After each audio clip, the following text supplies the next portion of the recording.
Pero yung unity ticket, you tried Oh, to reconcile. hindi rin. Not the first. I tried. Ano Pero nangyari he doon? was the one who broke his word. He said, ako ang bahala sa national, ikaw ang sa local. So I thought then that with the national candidates came over to campaign, he would take care of them. Oh. My God, for all the time, for all of the elections period, wala. Hindi siya nagpakita. So ako ang You took care of the national. I did everything for then he campaigned only for one person.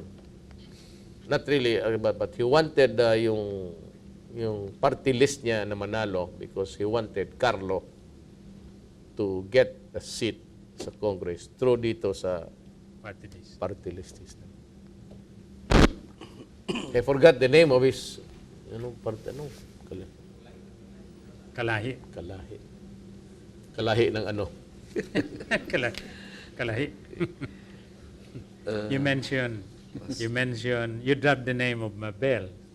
I had a talk with Mabel, and she mentioned to me about the 47 million pesos spent by the government for Chevron or the road signs in the diversion road. She said, sayang kung sana they built schools out of this, then it could have accommodated about 10,000 students. Alam mo, What's this Chevron about? Pastor, nagsama man tayo pupunta-punta doon sa Las Vegas. Oo. Pero hindi kami nag-ano doon ha. Nag-sightseeing lang. Hindi kami never gambled or... Ikaw, John, have been there. I have a congregation there, by the way. Yung Chevron is just to indicate para makita mo sa malayo pa the direction. Especially if I said there's a ravine or a crevice if it's small one or a crevasse if it's really a big hole. They know. Ikaw, John, galing ka. Walang kanal. Straight, ayan, oh. Ba't walang yun ang kurbada? At saka yung Chevron, John, how do you estimate it? Tingin mo yung sa mga sa Las Vegas, yung long ang winding road nila. How many meters apart? Actually? From what I saw, there are, in a very acute curve, they only place about 3 chevrons. Gano'n, no? Yes. Kaya napunta man kayo. So what is the regular talaga, Mayor, in putting the Chevron? Actually, Because ito, Pastor, dikit-dikit to eh. At saka walang crevasse. There's no crevasse there. There's no ravine, and there's Can show. crevice, kung maliit. O basta kanal na lang. O yung kanal, oh. Diretso. How?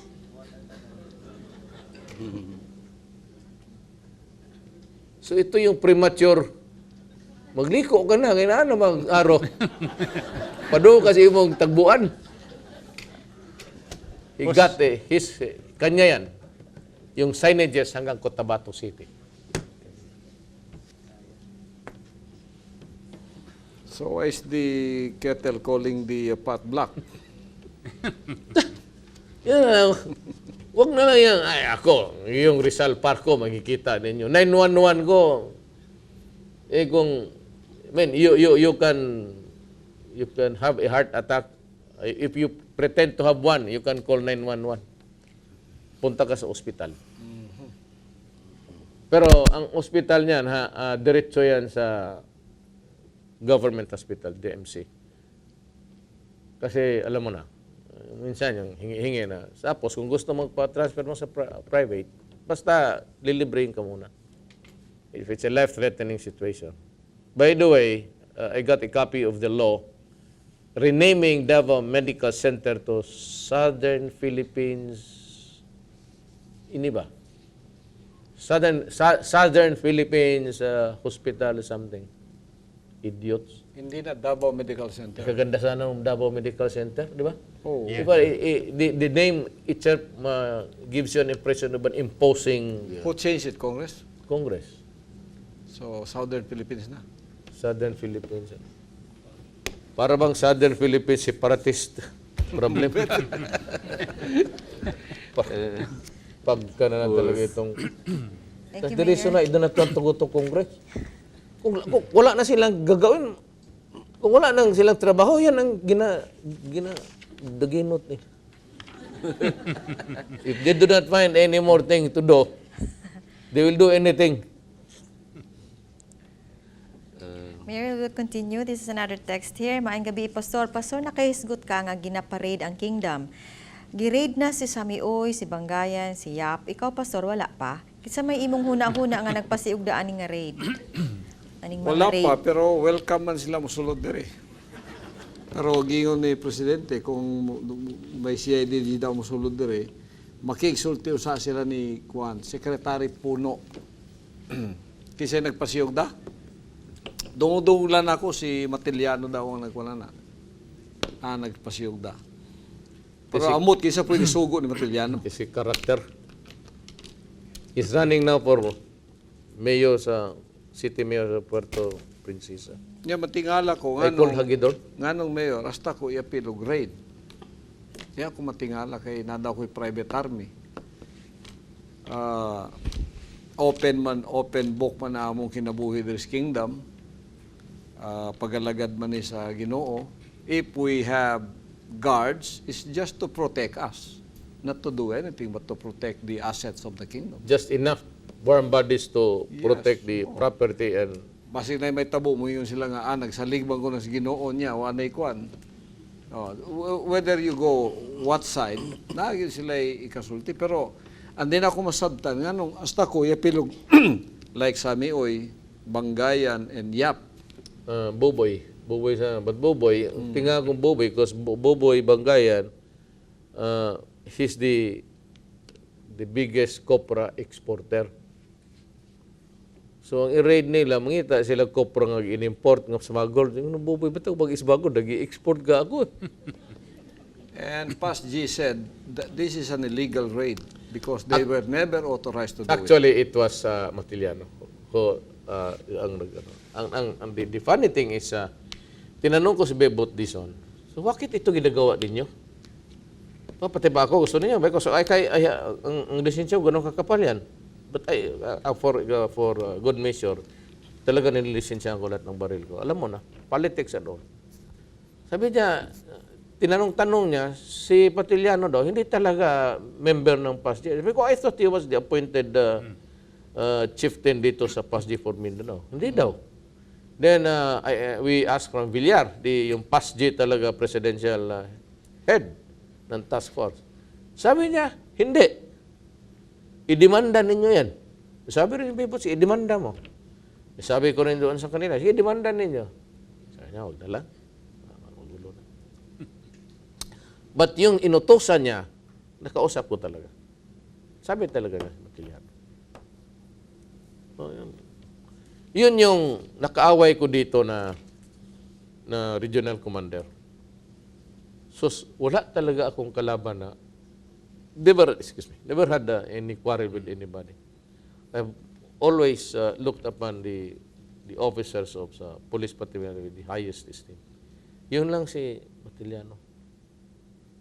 Away kami. I do not want to repeat the words I uttered. It's a very insulting phrase, but siya lang yung talagang nakalaban ko dito. Nag-away kami. Tapos, one day, tinawagan ako ni Secretary Duresa. Sabi niya, the President wants to talk to you. Sabi ko, I can call her. I have the name, the number. Sabi niya, no. You have to come here sa Insular. Kuway. Sabi niya, basta dito na tayo mag-usap. Pagdating ko doon, nandoon na si Jess. Alam mo talaga si Jess Duresa. He's really a peace. Doon pa yan. He's a very peaceful man. Nag-abot kami niyan sa Holy Cross of Digos. Doon ako umabot sa edukasyon ko. Took me 7 years to finish high school. Hanggang doon na lang sa Holy Cross. Naabot na. Bata pa yun. He's younger by about 2-3 years. Nandoon na siya. Nandoon si Matiliano. But when I arrived, he called the President. Binigay na kagad niya yung telepono sa akin. Sabi ko, ma'am, good afternoon. Sabi niya, Rudy, bakit mo inaaway? Sabi ko, ma'am, so huwag kang maniwala, ma'am. Ito yung, sabi ko, wala akong siya yung nag-uuna sa akin. Sabi niya, no, you better, come to terms with each other. Ariglo na. Sabi ko, wala magawa. Ganun talaga. It was just. So, ganun ang, that's the story. Made publicly because that is exactly what happened. Wala akong magawa kasi presidente ang sabi na tumahimik ka na dyan, magpag-ariglo ka na. Di, sige. So, para sa utana, Nori, legal tong mga raid. Di lang gusto mo demanda sila sa amin. Tsaka walang ano eh. Even sabihin niya hindi They sa were not dwelling. authorized. Even sa dwelling, even yung mga checkpoint, they cannot open anything there. They cannot ask you. Unless open view, may nakita silang baril na. They can start now to magkulit na sila. Pero baski totoo may baril ka nakatago, they cannot. Improbable cause. Noon, bahay lang. Yung search warrant applies to dwelling, yung bahay, yung habitation. But Supreme Court, because of so many abuses, extended the definition of yung protection sa constitutional against searches and unreasonable searches and seizures. Basta yung magdaan ka na, hindi mo pwede sabihin nila na buksan mo yan. Ano yung pagdaan mo may nakita sila? Ano yan? Kasi yung minsan, alam mo na, fabricated na Planted. ebidensya, planted. Istricto yung Supreme Court yan. Kanat. Di-dismiss yung kaso na It's a stupid question to ask, Mayor, but what's the agenda behind these raids? political. Obviously. Puro ko supporters yan eh. Harassment. Actually, I would be very frank. The first guy who came to me, in 1988, when I announced that I was running against Sam Respicio, ang unang pumunta sa akin was Sammy Oy. Yan si Sammy Oy, kaibigan ng pamilya noon pa. When he was studying sa Ateneo, yung nagbo-border yan doon sa bahay, malapit yung bahay namin sa Sonong Sudation. Pati yung kapatid ko na youngest namin si Bong, magsama yan sila, doon niya kumakain ng lunch. Nagbabayad lang ang tatay niya sa amin. Hindi alam ng tao. Akala nila na yung crew ni crew. Yun talaga ang totoo. And the second person who went to my house early morning the following day, dadala yung supot, yung pera, Bebot Bello.